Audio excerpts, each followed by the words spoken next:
Artinya air mata tuh bisa menjadi wasilah seseorang itu sadar akan terhadap dirinya yang banyak dosa begitu ya.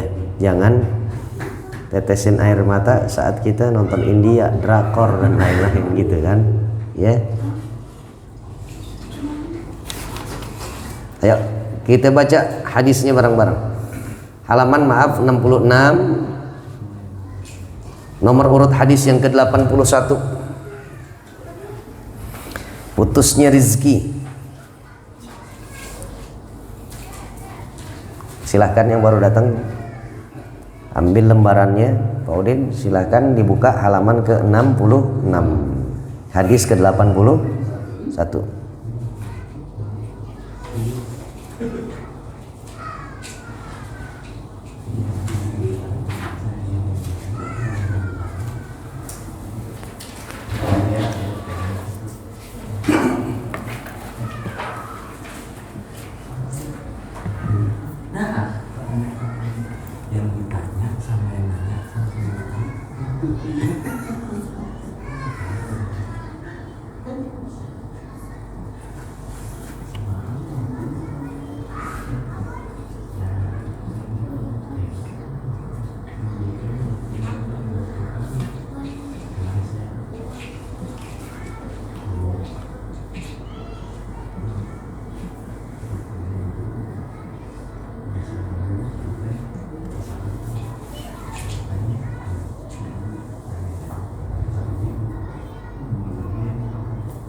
Kita baca bareng-bareng ya.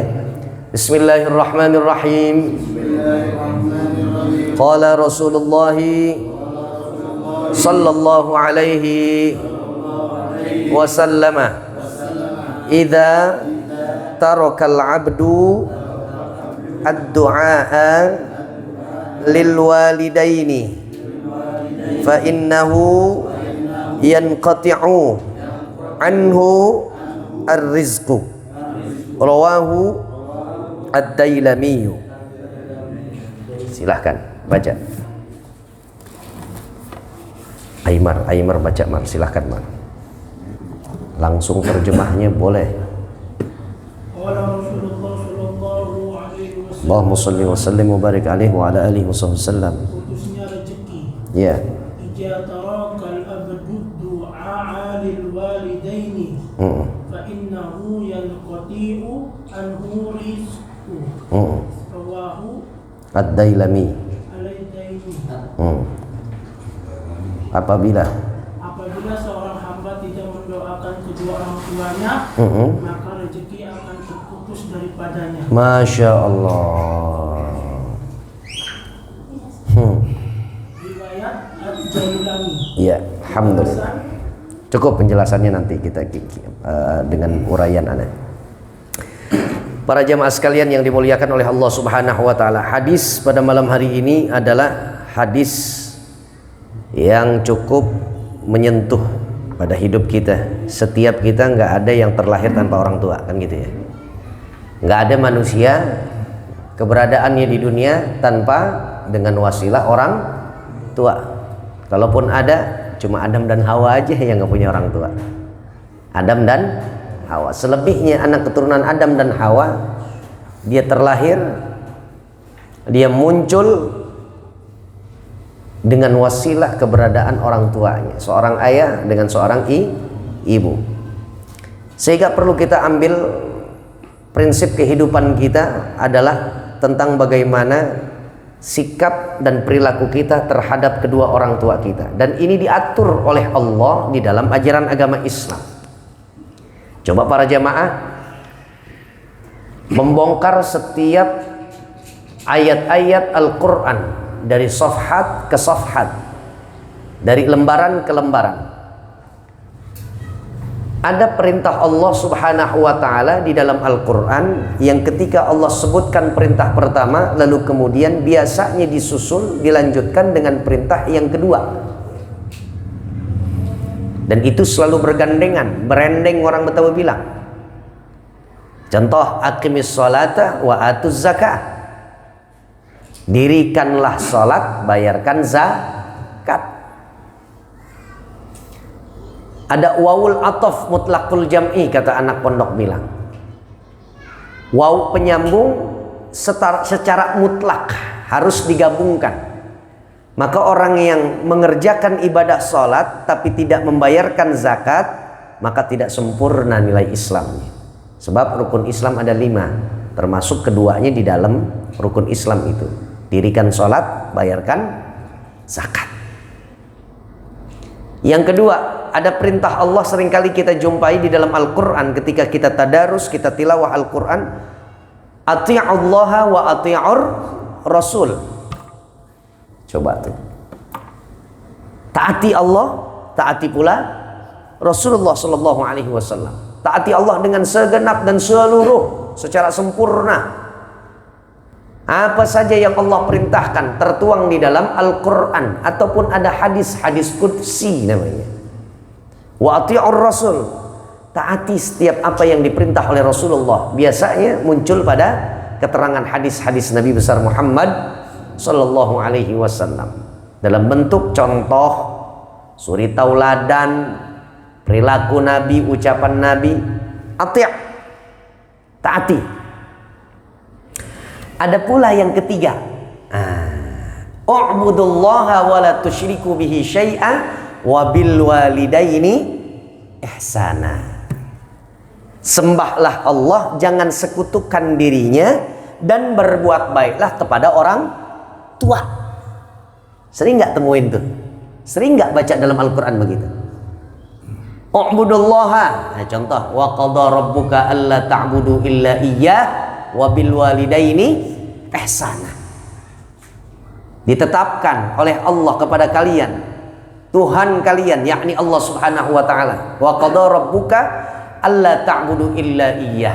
Jangan kau sembah selain kepada Allah Subhanahu wa taala. Nggak ada lagi sesembahan yang pas, semuanya nggak pas selain daripada Allah Subhanahu wa taala. Tuh, setelah ada perintah untuk kita abdikan diri kita, kita canangkan tauhid kita tancapkan akidah kita kepada Allah Subhanahu wa taala, satu-satunya Tuhan, nggak ada lagi Tuhan yang lainnya. Baru kemudian muncul ada perintah lanjutannya, apa? Wabil walidaini ihsana. Kepada orang tua berbuat baik.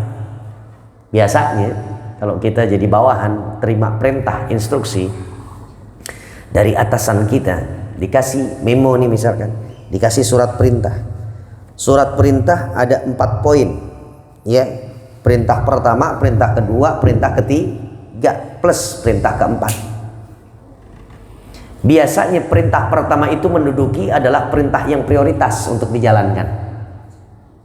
Kenapa ditaruhnya di nomor 1? Karena harus didahulukan, gitu ya. Kemudian datang perintah kedua, pasti perintah kedua adalah prioritas kalau berbanding dengan perintah yang ketiga dan keempat, kan begitu. Ternyata setelah Allah berikan perintah kepada kita, hablum minallah, kita baik, kemudian hablum minan nas. Makanya ini para ulama mengatakan dalam tafsir, beberapa tafsir, wabil walidaini ihsana. Setelah Allah berikan perintah untuk kita abdikan diri kepada Allah dengan semurni-murninya nilai tauhid kita kepada Allah, kemudian ternyata urusan hablum minan nas, hak yang paling pertama untuk kita tunaikan kebaikan itu kepada sesama manusia adalah orang tua. Setaat-taatnya rakyat kepada rajanya, setakut-takutnya rakyat kepada putra mahkota atau anak laki-lakinya si raja, king, maka tetap Allah Subhanahu wa ta'ala punya perintahnya berbuat baik yang paling pertama bukan kepada raja, bukan kepada Pak Lurah, bukan kepada atasan, tapi kepada orang tua kita yang membesarkan kita, melahirkan kita, dan juga memberikan pengajaran kepada kita. Coba nih, betapa hebatnya posisi orang tua didongkrak habis sama Allah Subhanahu wa ta'ala pada kehidupan anaknya. Yang yatim-yatim nih, Yang yatimnya belum terlalu kadaluarsa nih yang nih. Kalau yang ini udah kadaluarsa nih, ya. Berasa banget. Aril, ibunya Aymar. Usia berapa Aymar ditinggal sama bapak? Usia berapa ya saat ente? 17 tahun. Berarti udah berapa tahun bapak meninggal? 2 tahunan, Masya Allah. Berarti lebih dulu Supri ya meninggal bapak Ipri. Biasanya lebih berasa tuh. Biasanya lebih berasa nih. Kalau hal-hal yang sifatnya adalah soal orang tua, dua-duanya udah nggak ada. Aymar masih ada ibu kan? Masih ada. Dua-duanya udah berasa. Wah, Masya Allah. Lihat apa kata Rasul nih. Dalam bentuk seorang anak, nilai kebaikannya bisa terukur. Menjadi parameternya nilai kebaktian anak kepada orang tua ternyata di doa untuk orang tuanya. Doa untuk orang tuanya. Sampai Nabi katakan, "Idza tarakal 'abdud du'a lil walidaini fa innahu yanqati'u anhu rizqu." Ketika ada seorang hamba dia tinggalkan doa untuk kedua orang tuanya, maka Allah akan pastikan rizkinya Allah akan putus darinya. Nih kita nih, mau yang udah meninggal ataupun yang masih ada, tetap pemberlakuannya sama. Tapi soal rasa biasanya lebih terpacu. Rasa dan nuansa menciptakan kita itu betul-betul harus digenjot Rabbighfirlinya, atau baca suratul Fatihah untuk orang tua kita, atau lebih sedikit harta benda kita, duit agak lebihan daripada bulan-bulan yang biasanya, wakaf atas nama orang tua, biasanya yang udah yatim, apalagi yang sampai piatu juga, yatim piatu, yang orang tuanya udah nggak ada. Rasul sampai bilang bahwa setiap hamba kalau sudah berani meninggalkan doa untuk orang tuanya, maka Allah akan pastikan rizkinya terputus.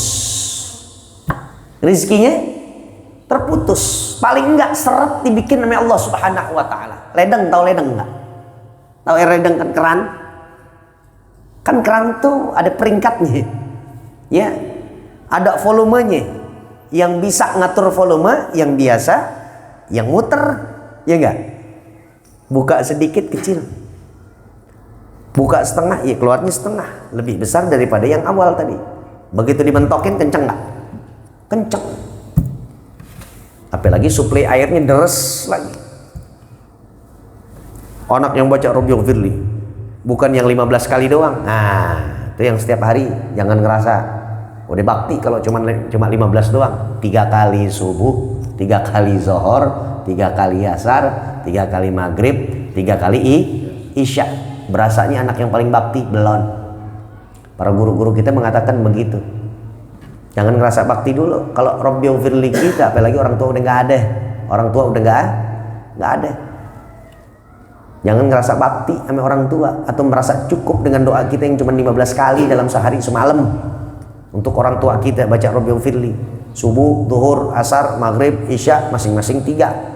5 kali 3 15. Belum dianggap bakti.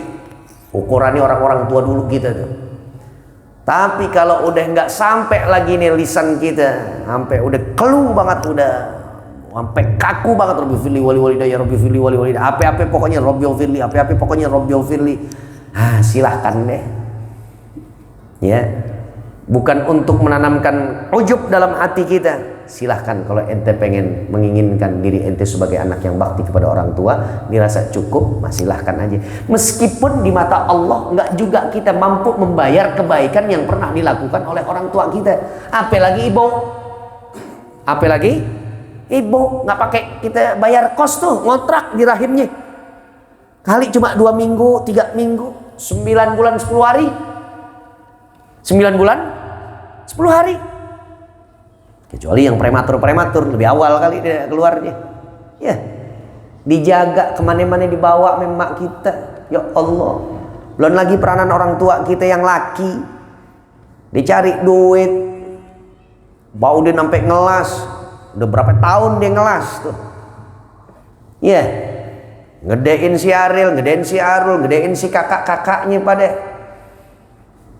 Nah, kalau jadi anak kita nggak ngerti hak yang harus kita berikan untuk orang tua kita, itu namanya anak yang nggak bakti kepada orang tuanya.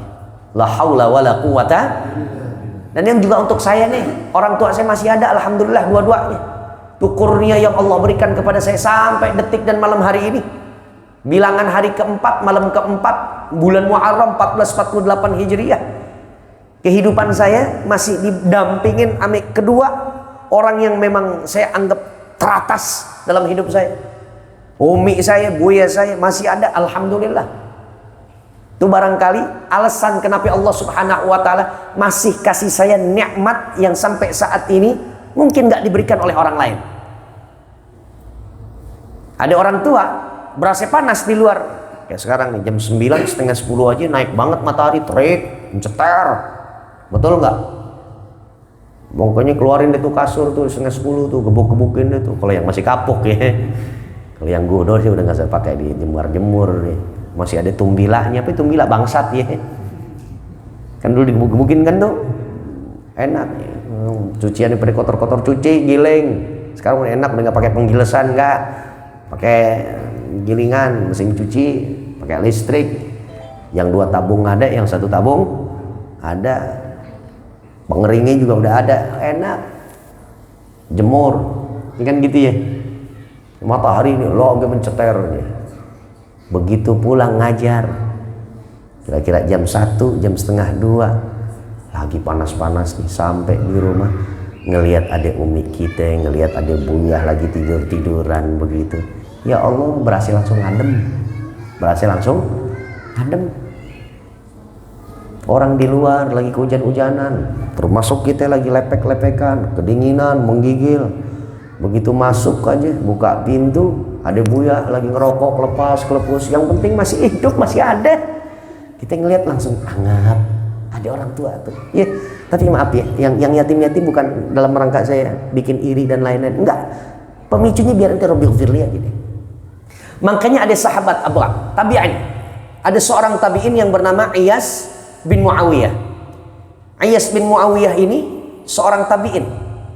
Kalau tabi'in ya hidup boleh jadi sezaman dengan Nabi tapi nggak melihat Rasul, ya seperti Uwais itu hidupnya sezaman dengan Nabi tapi dia nggak pernah melihat Nabi, karena syarat dikategorikannya seseorang itu menjadi sahabatnya Rasul, hidup sezaman dengan Nabi, ya, kemudian beriman kepada Rasul dan melihat Nabi.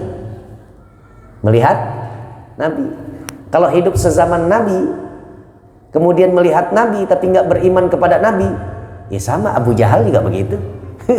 Hidupnya sezaman namanya Nabi. Ngelihat Nabi nggak? Abu Jahal ngelihat, tapi beriman nggak? Nggak.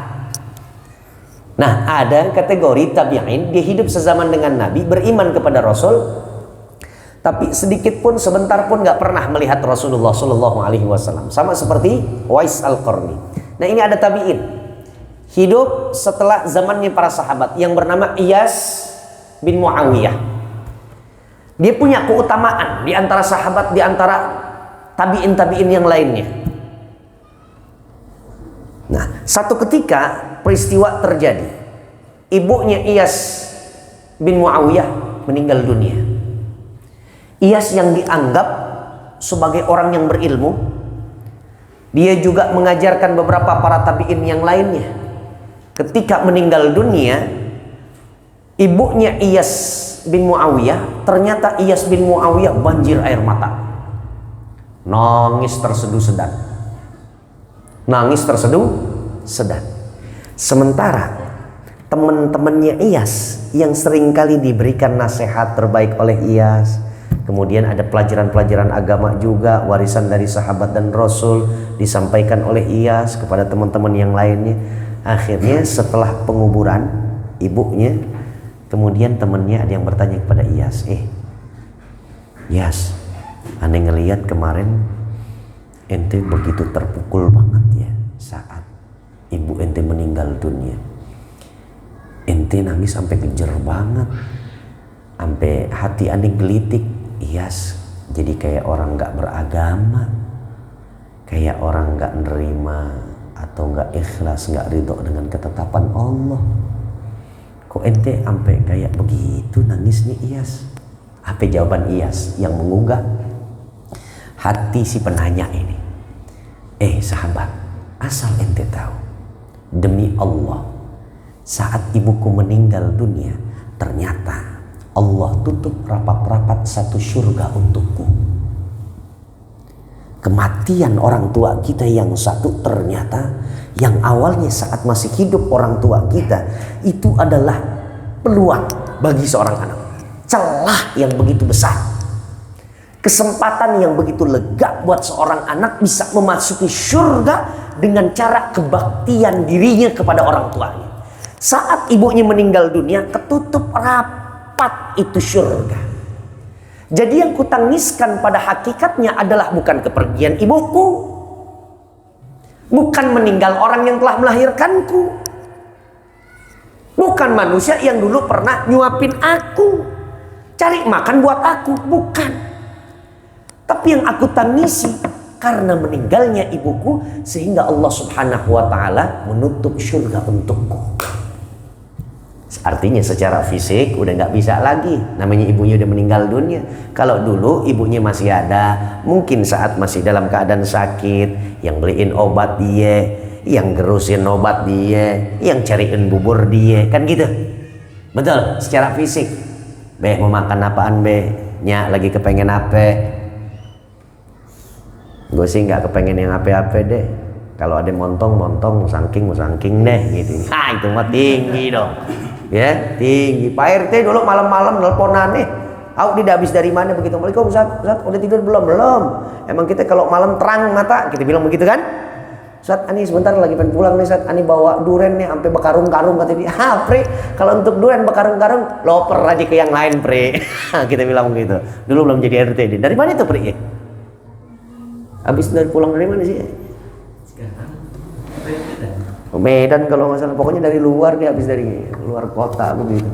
Saat nanti masih melek gak? Demen nggak menduren? Ini bawa sampai bekarung-karung, katanya. Bekarung-karung. Kalau logam mulia bekarung-karung gue terima. Kalau duren kebetulan numpengannya kita nggak suka begitu ya. Orang tua kita lagi pengen apaan? Lagi pengen duren, beli, cari pesi. Coba sekarang, Aymar, di mana? Di Menteng Pulo, Bapak. Pergi ke Menteng Pulo. Dulu paling demen apaan? Sop kambing, sate kambing, Bapak. Beliin sop kambing, dudung Roxy. Beliin sop kambing, sate kambing. Kasih itu, taruh di samping mendiang atau kuburan Bapak ente. Dimakan nggak sama Bapak ente? Enggak. Artinya itu, secara fisik, secara langsung nggak bisa lagi kita berbuat baik sama orang tua kita. Nah kalau udah nggak ada kayak begini, gimana caranya? Udah tinggal Rabbi Firli, itu makanan yang kita hidangin untuk orang tua. Banyak-banyak ibadah, baca Al-Quran, niat untuk orang tua, silahkan, wasilahkan, duit banyak, berangkat haji, badalin orang tua. Hadisnya jelas, diterima oleh Allah Subhanahu wa ta'ala. Pahala badalnya sampai kepada orang yang kita niatkan, orang tua kita, ayah kita atau ibunda kita. La haula wala quwata. Makanya ada hadis Nabi yang lainnya, raghima anfu rajulin adraka abawahu indal kibar falam yudkhilahul jannah, atau kama qala Rasulullah sallallahu alaihi wasallam. Petaka, derita, payah, rugi bagi seorang. Siapa yang rugi? Siapa yang derita? Siapa yang mendapatkan petaka? Macam mana orangnya? Ternyata kata Rasul, adraka abawahu inda al-kibar. Seorang anak yang masih mendapati ayahandanya, ibundanya dalam keadaan bahkan udah tua dia. Falam yudkhilahul jannah. Tapi keberadaan orang tuanya yang masih hidup, dia nggak bisa jadikan kebaktian dirinya kepada orang tua sebagai pembuka kunci surga Allah Subhanahu wa ta'ala. Jadi orang tua kita yang justru rentah, yang kadang-kadang sebagian anak pernah sampai kepada saya kabarnya, tapi emang bener Ustaz, ngurusin babe tuh yang udah lansia, apalagi yang udah pikun ya, atau yang udah lumpuh, serba sabar. Tapi pahala Allah tuh ngasih pahala besar sesuai dengan jenis amal yang kita lakukan. Misalkan bapak kita masih sehat nih, bapak kita masih sehat. Bang, ambilin air teh. Bapak, bang. Kita ambilin. Nah, kalau misalkan udah sakit misalkan, gantiin popok pempesnya orang tua. Sekain, mandiin pakai waslak. Iya kalau dia nggak berontak. Kalau dia berontak, nya kemana-mana kita yang cebokin. Iya kalau diem aja. Kalau dia pakai ngaduk-ngaduk nya, lepetin ke muka kita. Kalau kita nggak pakai diem apa ya? Pakai ngebentak begitu. Makanya jenis amalnya itu tinggi, maka pahalanya menyesuaikan dari jenis amalnya.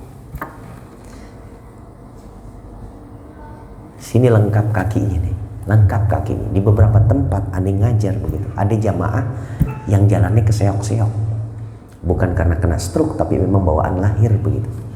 Ane pernah angkat materi persis dia dapat. Kita semuanya dapat pahala gede, tapi kalah gede pahala kita dengan orang yang nggak sempurna seperti kita. Jalannya dalam keadaan ngerembet, jalannya keseok-seok, atau boleh jadi ya karena stroke. Nih kalau ada yang lagi dalam keadaan meriang nih, menggigil nih, tapi dipaksain, pahalanya paling gede dia. Kenapa? Karena kita dalam keadaan sehat. La haula wala quwata illa billah. Nah, kita kembali. Jadi keberadaan orang tua kita yang masih hidup meskipun dia lansia, dan itu menjadi ladang pahala kita sebagai pembuka kunci surga Allah. Kalau nggak demikian, malah justru kita durhaka sama orang tua. Aduh, babak belur deh kita. Kerjaan hancur demi Allah. Urusan yang lainnya nggak kepegang. Dagang kita, coba aja dikasih pilot sama Allah. Tuh lihat tuh. Nggak mau baca Rabbighfirli atau nggak ingat untuk mendoakan orang tuanya. Diputus rizkinya oleh Allah Subhanahu wa Ta'ala. Tapi Ustadz ada tuh teman aneh begitu sama orang tuanya berani banget. Tapi dia jadi CEO. Bedain penghasilan, pendapatan, salary fee dengan rizki. Penghasilan belum tentu ada unsur kandungan di dalamnya. Apa? Rizki halal, manfaat, plus berkah. Tapi kalau udah disebut dengan rizki minallah, sebuah titipan rizki dari Allah Subhanahu wa Ta'ala yang di dalamnya udah barang tentu Allah udah pilihin yang halal-halal aja. Kemudian ada unsur berkahnya. Insya Allah kebermanfaatannya juga ada, bukan hanya untuk dirinya tapi juga untuk orang lain. Jadi beda tuh.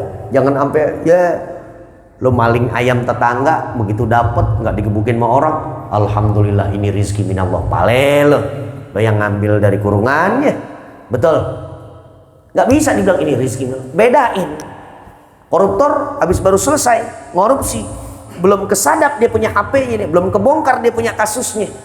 Alhamdulillah, pakai alhamdulillah. Itu hal yang makruh tuh. Habis maksiat misalkan kemudian dibarengin dengan kalimat tahmid atau zikir-zikir kepada Allah. Judi, wah gaple, menang loh. Alhamdulillah, main gaple judi alhamdulillah pakai bilangnya. Nggak bisa begitu ya. Nah, kita kembali lagi. Apa lagi yang durhaka? Yang durhaka nih jenis dosa yang sanksinya Allah nggak kasih nanti saat di akhirat aja. Justru nanti di dunia Allah udah kasihin persekot. Dua jenis dosa.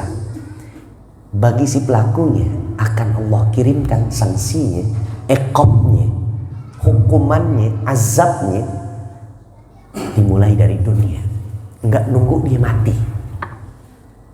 Apa yang pertama?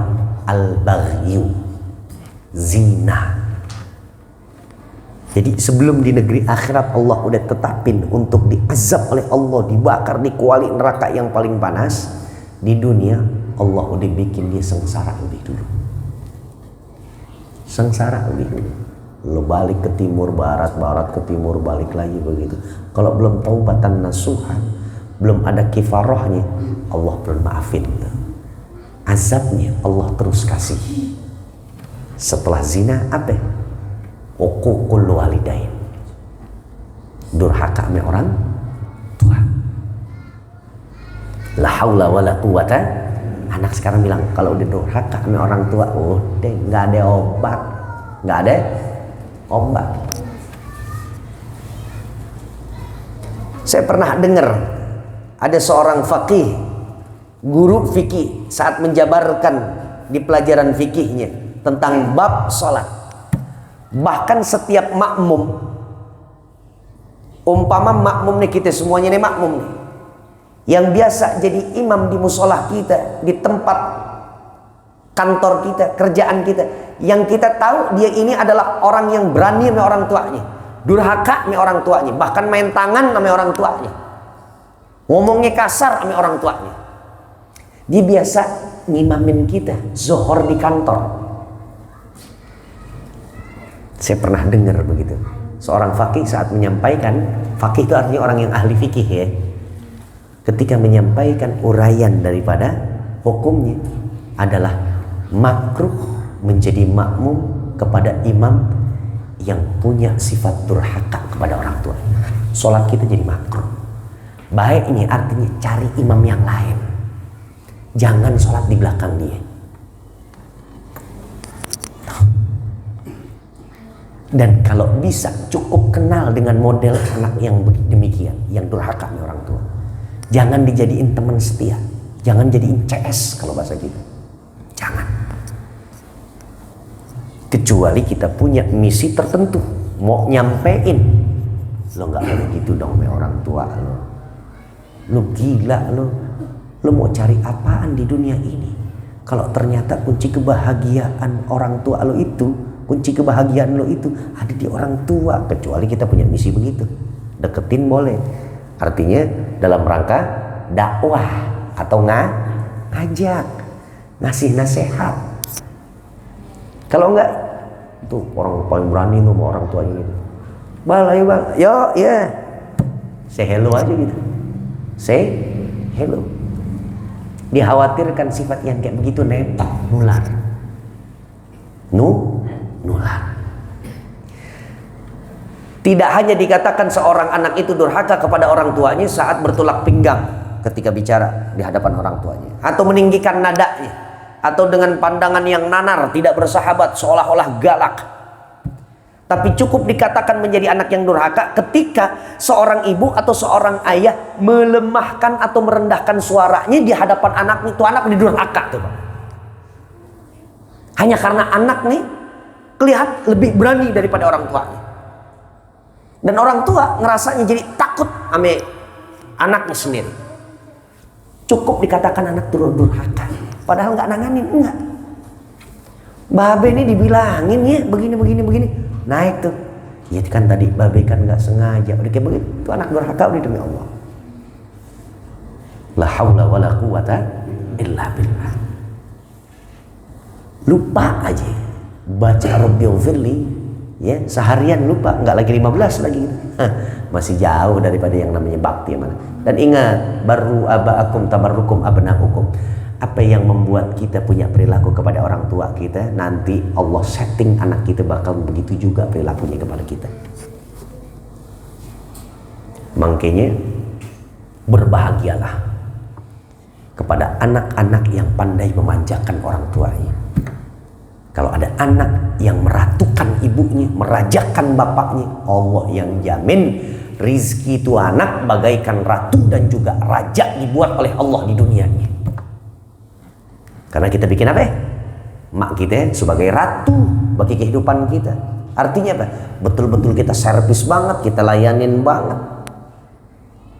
Coba ada nggak seorang rakyat yang bicara ke rajanya begitu? Raja, bah, gantung lu deh, penggal lu deh, betul nggak? Dalam apa namanya, negara-negara yang menggunakan asas bukan demokrasi tapi monarki, asasnya adalah kerajaan. Raja, habis sudah.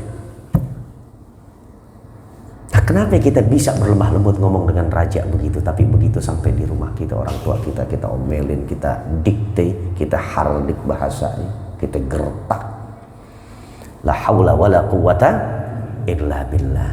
Apa yang menjadi perilaku kita ke orang tua kita, itulah yang nantinya anak kita akan memperlakukan hal yang demikian serupa dan sama kepada kita saat kita lansia nanti. Makanya upayain kepada anak jangan pakai main tangan. Bayangin kalau kita yang udah stroke, kita yang udah nggak bisa ngapa-ngapain, anak kita main tangan mulu begitu. Toh coba, jangan pakai bilang anak durhaka, air laut siapa yang ngasinin gitu? Hah? Air laut siapa yang ngasinin? Ada dulu saya pernah baca tuh. Jadi seorang ayah masih memiliki ayah. Jadi ini ada seorang cucu kate kakek kan gitu ya. Anak kate orang tuanya gitu. Jadi ada tampilan keluarga dengan 3 generasi. Cucu, seorang ayah dan seorang kakek. Ya. Jadi si cucu ini selalu ngelihat ayahnya. Dia selalu memberikan makanan dengan piring yang paling terburuk. Untuk menuangkan nasi lalu kemudian menyuguhkan, menyajikan, menghidangkan kepada si kakek, artinya si bapaknya. Dan selalu ditempatkan saat memakan jauh dari tempat makannya si cucu, makannya si mamahnya, makannya si bapaknya. Dia ditempatkan di ruangannya si kakek yang udah kumuh dan udah jelek nanti.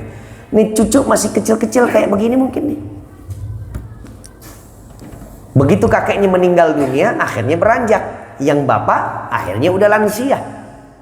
Nah yang dulu cucu nih masih kanak-kanak, masih balita atau masih jenjang pendidikan paling bawah yaitu SD. Akhirnya kan dia beranjak remaja, belia. Nah ketika belia, bapaknya sudah dalam keadaan yang sakit, maka kemudian persis apa yang dilakukan dahulu puluhan tahun oleh bapaknya kepada si kakeknya, itu yang dilakukan oleh anaknya. Anggapannya apa? Piring yang, kalau kita bilang apa ya, melamin ya, piring apa itu yang plastik tuh begitu ya, bukan piring beling yang mewah, piring melamin itu yang dijaga oleh anak. Kata si anak, dengan piring ini yang akan saya suguhkan penuh dengan kehormatan untuk ayahandaku. Padahal dulu ayahnya ngasih itu dalam bentuk penghinaan kepada orang tuanya. Bininya, anaknya makan dengan apa? Kemewahan lah begitu. Dengan apa? Kemewahan. Nah sementara disajiin tuh kakek pakai piring melamin kecil dan makannya di rooftop paling atas. Jadi ternyata pada saat sakit anaknya memindahkan bapaknya itu ke tempat kakeknya dulu dan memberi makan dengan piring yang sama. Akhirnya si bapak nangis, Pak, kenapa nangis? Padahal ini anak, ya, padahal ini anak mau menghormati, tapi karena pada saat masih kecil belum ngerti ini baik, ini buruk, ini dalam bentuk penghinaan, ini bentuk kemanjaan, menghargai, menghormati, nggak ngerti. Di situ baru tersentuh orang tuanya, nak, kenapa engkau berikan ini kepada bapak? Tidakkah ada piring yang lebih mewah lagi, yang lebih layak lagi untuk kau suguhkan kepada bapak? Loh Pak, saya anggap ini adalah sebuah penghormatan untuk bapak, karena dulu bapak ngurusin kakek dengan piring ini. Paham nggak maksudnya? Apa yang kita tanam itu yang kita tuai ternyata. Akhirnya itu bapak nangis jadi-jadinya. Yang diingat bukan kepada anaknya, tapi yang diingat perilakunya kepada bapaknya sendiri atau kakek dari si cucu. La haula wala quwata. Ayo deh kita sama-sama berjuang. Ini alhamdulillah masih punya orang tua. Lihat nanti pada saat orang tuanya udah pada nggak ada begitu, masih nggak Robil Firly yang ribuan, masih nggak sholawat untuk baginda Rasul ya atas nama orang tua kita. Artinya adalah setiap ibadah yang kita lakukan adalah kebaikan juga untuk siapa? Orang tua kita. La haula wala quwata illa billah. Ya kalau bahasa saya ini bahasanya, anaknya ngajar, anaknya ngayap. Tadi dari belakang KPK terus kemudian kemari. Buya lagi, ya paling di balkon lagi ngerokok, atau lagi goler-goleran di kamar, atau lagi muter tasbih, kan Buya begitu. Kalau enggak rokok naik, tasbih turun, tasbih naik, rokok turun, begitu aja tuh di jari kan gitu, ya. Tapi apa yang dulu Buya pernah tanam dalam bentuk ini tubuh, akhirnya tubuh ini menjadi alat untuk ngajar, untuk transfer ilmu, isi kajian. Orang tua enak dapat manen, padahal dia non aktif, gitu tuh. Bapak ente misalkan semuanya udah pada nggak ada begitu, ya. Tapi kan badan ente semuanya dari spermatausa orang tua kita yang laki, air susu ibu kita kan yang perempuan, betul nggak? Orangnya udah pada mati, orang tua kita udah pada non aktif, nggak bisa lagi bekerja ini, ibadah itu. Nah akhirnya tubuh yang dulu pernah ditanam sekarang ini kita jadiin alat buat ngaji. Bohong kalau mereka semuanya lagi nggak dapat tuh aliran kenikmatan di alam barzah, mereka bohong. Insya kalaupun kita begitu, berarti kita berharap mudah-mudahan anak kita kan melanjutkan apa yang menjadi kegiatan kita saat ini. Ingat ya, ente ngaji demi Allah, bukan ansih semata-mata buat ente doang, bukan. Ente ini sebenarnya lagi nyeting genetik ente buat nanti punya keturunan yang sama kegiatannya kayak ente. Besok lihat Nabil, 20-30 tahun ke depan lihat si Kamil.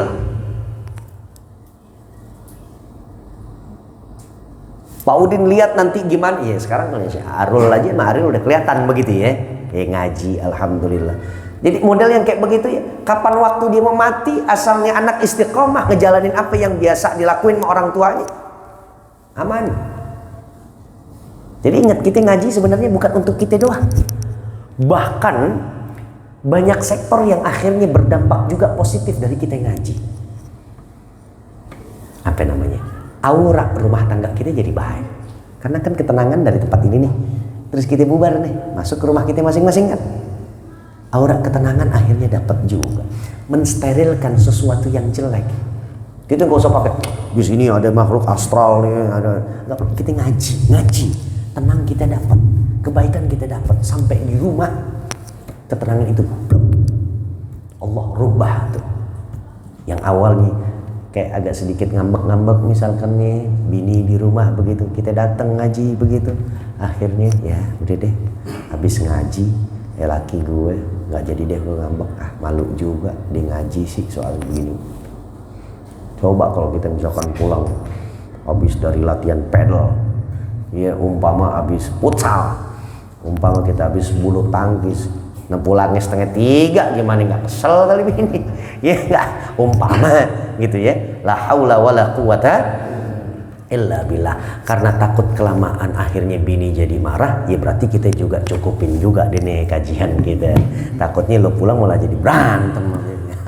La haula wala quwata illa billah. Ya, kita baca suratul Fatihah, mudah-mudahan ini malam Jumat kajian kita pertama di bilangan 1448 Hijriah. Mudah-mudahan waktu yang lewat masih penuh banyak kesalahan, mudah-mudahan Allah lah yang akan menghapuskan dosa-dosa kita. Ibadah-ibadah kita di masa yang lampau mudah-mudahan dilipat gandakan pahalanya oleh Allah Subhanahu wa taala. Sebagaimana kita punya harapan amal ibadah kita di masa lampau, insya Allah Allah istiqomahkan di masa saat ini atau tahun ini, sehingga Allah hanya berikan kepada kita peluang, celah dan kesempatan yang besar untuk kita lakukan hal yang baik. Adapun potensi kita untuk melakukan kemaksiatan, insya Allah mudah-mudahan di tahun ini Allah tutup rapat-rapat.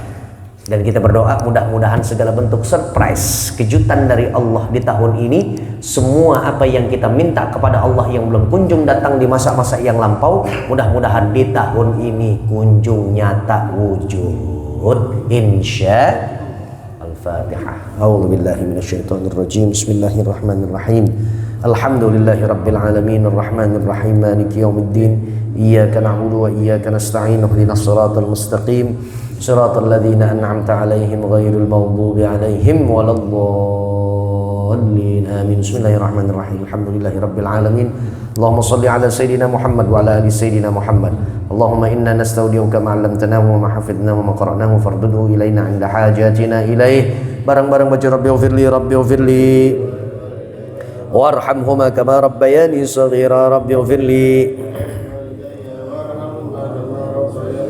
Rabbighfirli wa liwalidayya warhamhuma kama rabbayani shaghira. Rabbana atina وفي الآخرة حسنة وقنا عذاب النار. رضيت بالله ربا وبمحمد النبي ورسولا. يا الله بها يا الله بحسن بسم الله الذي لا يضر مع اسمه شيء في الأرض ولا في السماء وهو السميع العليم.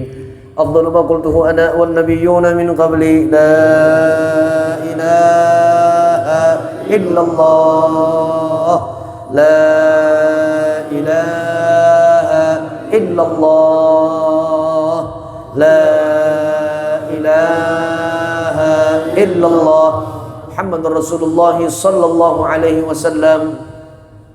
كلمة حق عليها نحيا وعليها نموت وعليها نبعث بها إن شاء الله تعالى من الآمنين.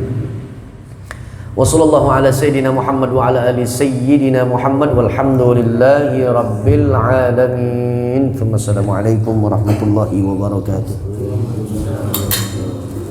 يا ربنا كرمنا ديننا تكرمنا وأننا أسرفنا على أسرفنا واتوب علينا توبة فاغفر لكل توبة واستر لنا عوراتي وهذه الرعاة واغفر لوالدينا ربي ومولودينا والآل والإخوان وسائر الخلان وكل ذي محبة أو ذي رد الصحبة والمسلمين أجمعين.